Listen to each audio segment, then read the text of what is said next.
Oi pessoal, tudo bem? Nesse novo vídeo do Inglês no Teclado eu vou falar sobre as diferenças entre o inglês americano e o inglês britânico. É que já faz um tempo que eu tenho recebido diversas solicitações, seja através do nosso blog, através do e-mail, e inclusive aqui no nosso canal no YouTube, de pessoas nos pedindo: poxa, fala um pouco sobre as diferenças entre o inglês americano e o inglês britânico. Apesar do nosso canal ser basicamente sobre inglês americano, isso não nos impede de falar um pouco sobre inglês britânico. Então nesse vídeo, pessoal, eu não vou aprofundar tanto sobre as principais e todas as diferenças entre o inglês americano e o inglês britânico, até porque seria impossível gravar apenas um único vídeo e falar sobre todas as diferenças entre essas duas modalidades. Esse vídeo é apenas para você ter uma noção geral de algumas diferenças que é possível encontrar no inglês britânico e inclusive no inglês americano. Se ao final desse vídeo você gostar da nossa explicação, por favor não se esqueça de se inscrever no canal do Inglês no Teclado no YouTube e também de curtir esse nosso novo vídeo. Primeiro a gente vai começar falando sobre algumas palavras em que a gente consegue constatar com mais facilidade a diferença entre o inglês americano e o britânico. Por exemplo, nas palavras que contêm R no inglês americano, é muito comum a gente fazer uso do chamado R retroflexo, que é aquele R muito comum em palavras com R na nossa língua e que são geralmente pronunciadas por pessoas que moram no interior de São Paulo ou entre as divisas entre os estados com São Paulo. Por exemplo, você muito provavelmente conhece pessoas que têm o costume de dizer coisas como porta, portão, carteira, cartão. Então esse é o chamado R retroflexo, porque ele também aparece na língua inglesa. Veja como soa, por exemplo, na palavra more. Repetindo, more. Então esse é o R retroflexo presente no inglês americano. Já no inglês britânico é possível você ouvir as pessoas dizendo coisas como mo. Repetindo, mo. É como se fosse o mo da vaca. Você diz o M e o O como se não estivesse pronunciando o R. Mo. Mais uma vez, mo. Quando você combinar, por exemplo, a palavra more ou mo com outra palavra, soa como more people. Repetindo, more people. Então esse é o R muito presente no inglês britânico. It took more than 10 years. Em inglês britânico, it took more than 10 years. Então eu quero dizer que levou mais do que 10 anos. Eu posso dizer it took more than 10 years. E isso no inglês britânico. Já no inglês americano soa como it took more than 10 years. Então a gente consegue captar com muita facilidade a diferença entre o inglês americano e o inglês britânico. Escute novamente. It took more than 10 years. Então isso no inglês britânico. Já no inglês americano fica it took more than 10 years. Outra palavra em inglês que a gente consegue constatar esse som do R no inglês britânico é false. Repetindo, false. Então, se eu quero dizer força em inglês, eu posso dizer no inglês americano force. Então, temos o som do R retroflexo como em force. Veja o seguinte exemplo, driving force. Repetindo, driving force. Então, esse seria então no inglês americano. Seria algo como força motriz. Driving force. Então, temos então o som do R retroflexo na palavra força. Já no inglês britânico, soaria como driving force. Repetindo, driving force. Outra palavra em inglês que é possível a gente perceber essa diferença quando a gente está se referindo ao R retroflexo do inglês americano e o R do inglês britânico é na palavra guerra em inglês. A gente pode dizer no inglês americano war. Então a gente tem aquele som de porta, cartão, carteira. Escute novamente. War. Então, por exemplo, eu quero falar da guerra do Iraque.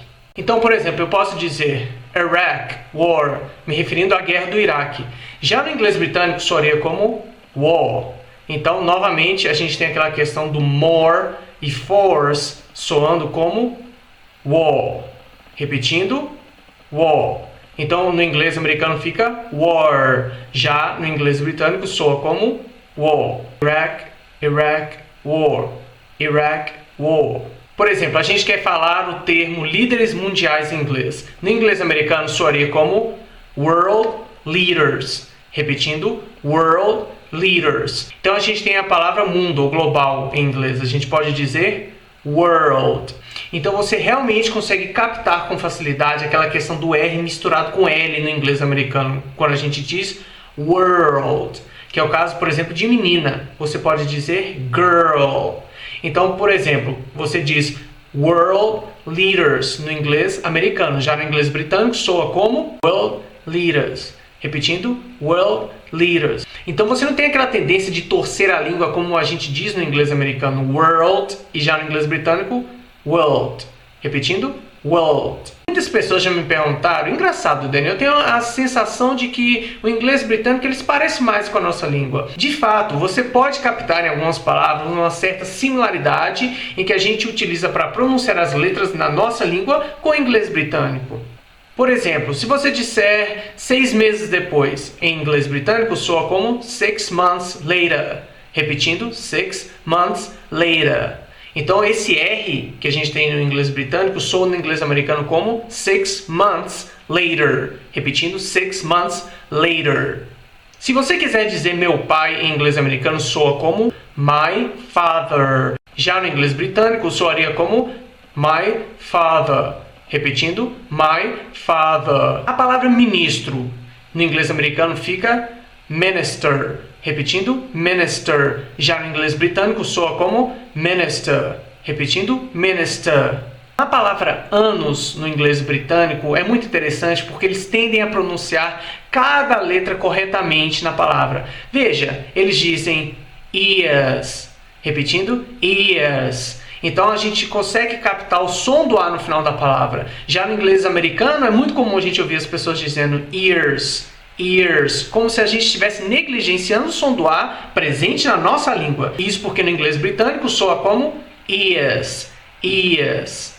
Veja mais uma palavra terminada com R. No inglês americano soa como despair. Repetindo, despair. Já no inglês britânico fica despair. Despair. Outras palavras terminadas com R em inglês. Clear seria no inglês britânico clear. Já no inglês americano fica clear. Repetindo, clear. Veja como fica essa palavra que está escrita aqui embaixo desse vídeo no inglês britânico. Talk. Repetindo, talk. Então você pode dizer hard talk. Hard talk. Já no inglês americano soa como hard talk. Hard talk. Então, esse A é mais fechado quando ele está na presença do T. Talk. O verbo modal que você vê escrito aqui embaixo nesse vídeo, no inglês britânico soa como can't. Repetindo, can't. Já no inglês americano soa como can't. Repetindo, can't. We can't. No inglês americano. No inglês britânico soa como we can't. Repetindo, we can't. Agora vamos pegar uma frase mais comprida e ver como soa tanto no inglês britânico quanto no inglês americano. A frase é a seguinte, primeiro no inglês britânico. In the past, before war, when I was younger, we used to have a good life in an organized city. Já no inglês americano soa como in the past, before war, when I was younger, we used to have a good life in an organized city. Já no inglês britânico soa como in the past, before war, when I was younger, we used to have a good life in an organized city. Já no inglês americano soa como in the past, before war, when I was younger, we used to have a good life in an organized city. Gostou desse vídeo? Não esquece de se inscrever no canal do Inglês no Teclado aqui no YouTube e deixar o seu like. Até a próxima. Bye!